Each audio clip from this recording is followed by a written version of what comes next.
Hello mga kalakbay! So, part 2 na natin ng Boracay ngayon. So, second day namin, iikutin natin yung Demol. So, nag-e-try kami, 30 pesos lang yung binayaran namin. So, tatlo kami, worth of 100 pesos din yung siningil sa amin. Pero solo namin yung e-trike na ito. So, ito nga, iikutin natin yung Demol at makikita ito sa station 2. Mahal pa kayo? Nakakatawa ko pala.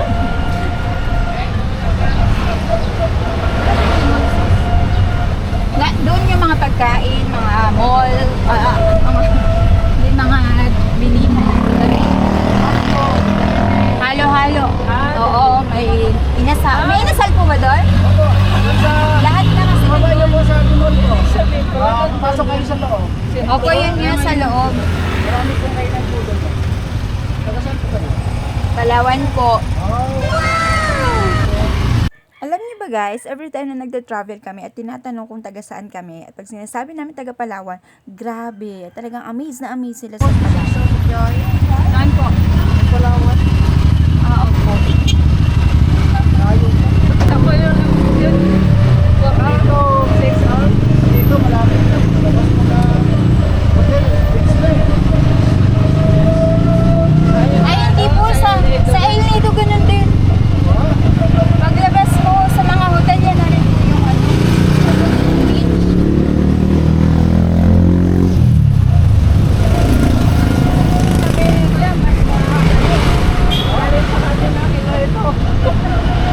Nakakali po yung Palawan. Palawan po kayo? Ako, Palawan, tapos mag-inuulo bago nag-Boracay. Parang mo.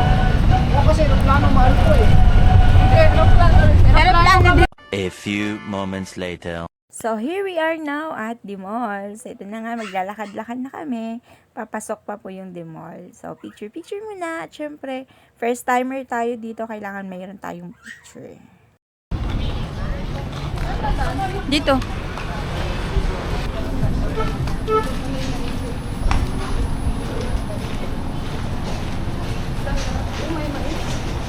Halo-halo. Hello, hello.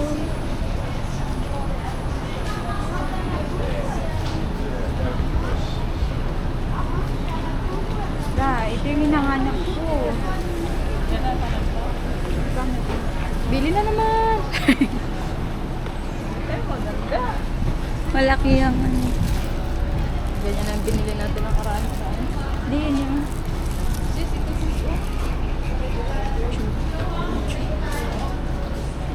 Kano kaya ito?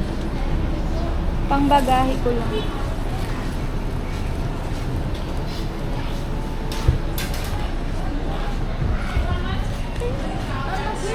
Ito na! Demol na ito. Demol Avenue. Ibig sabihin lahat na ito demols. Hanap lang tayo ng makainan karinderya. Ito na pala yung demol. Sabihin ito mga tindahan. Harap ay ano, isa-isa.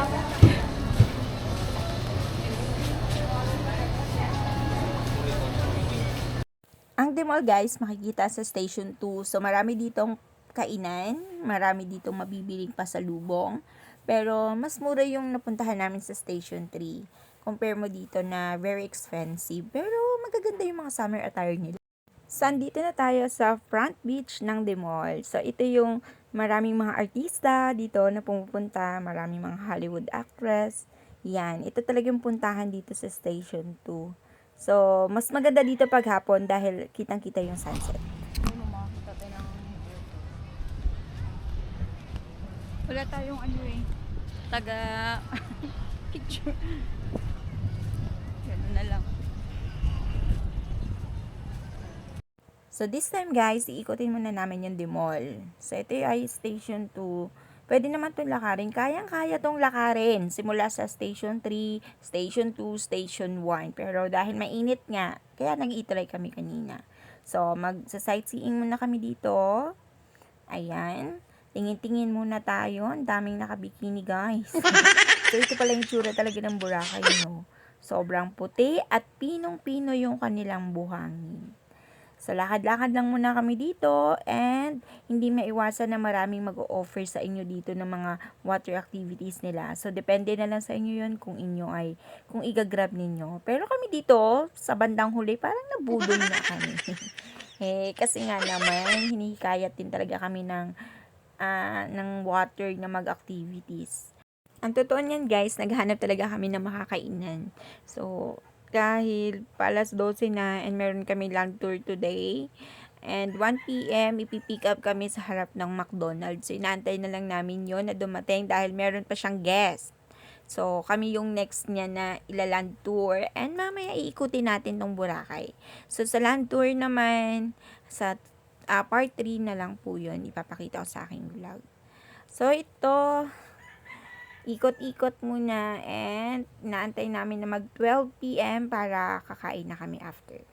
Grabe yung mga tao dito, no? Kahit tirik na tirik yung araw, gustong-gusto talaga nila magbilad. Ay, nako na lang talaga. Sana all pinagpala na lang sa skin na ganyang kagaganda kahit na sobrang init hindi umiitim. So kami na nga ito, pagilid-gilid lang dahil sobrang init. At baka pag uwi namin ng Palawan mukha na kaming sunog. Diba? Ganda-ganda dito guys.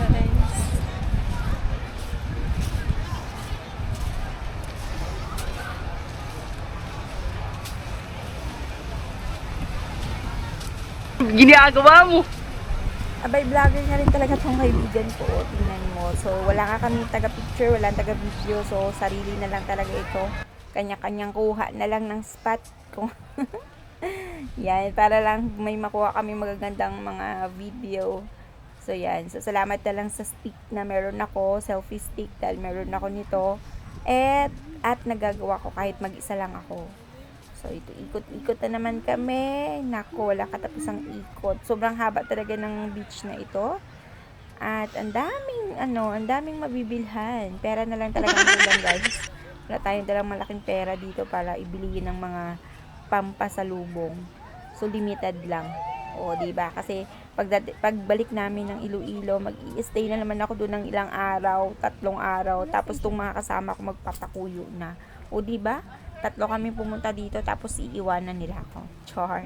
Yun talaga yung plano. Kasi nga, nagkataon na Sabado lang daw yung biyahe papuntang Kulo. Well, first night namin guys, dito kami kumain sa Hub. So, dito merong fire dance and super affordable yung kanilang pagkain. So, kung pupunta kayo ng Boracay, pumunta kayo ng Station 3, hanapin ninyo yung Hub. And, 100 lang yung pistol card. nag-aantay na lang kami. Unlimited picture lang. Yung paraw sailing, meron ka? Opo. Magkano?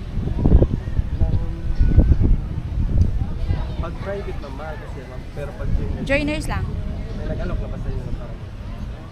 Wala pa naman. Wala pa. Tanong lang muna. Pero may transaction pa kami ngayon. 800 din. Sa ETV na lang kayo ma'am. Ano yun? Yung rides. Yung ETV, tapos may zipline, instant kayak, paddleboard, kayaking, trip jumping, kawapat. Free na po yung speedboat ride. Kawa? Opo, May kawa? May kawa. Magkano? Free na po yung speedboat, saka yung van back and forth. Wala na kang babayaran. Marami ba kayo ma'am? 3 lang. 3 kayo ma'am. Sigurado may enjoy kayo dun ma'am. Nasa 1K lang per head ma'am. Pero marami na pong 1K. na naka 1K per each. Pero nakapackage na po lahat yun. Isa lang po yung babayaran nyo. Yun lang. Yung 1K na yun. Lahat na yun magagawa nyo na. 1K per head? Opo. Oh. Jeng, taripa be. Bo! Taripa ba?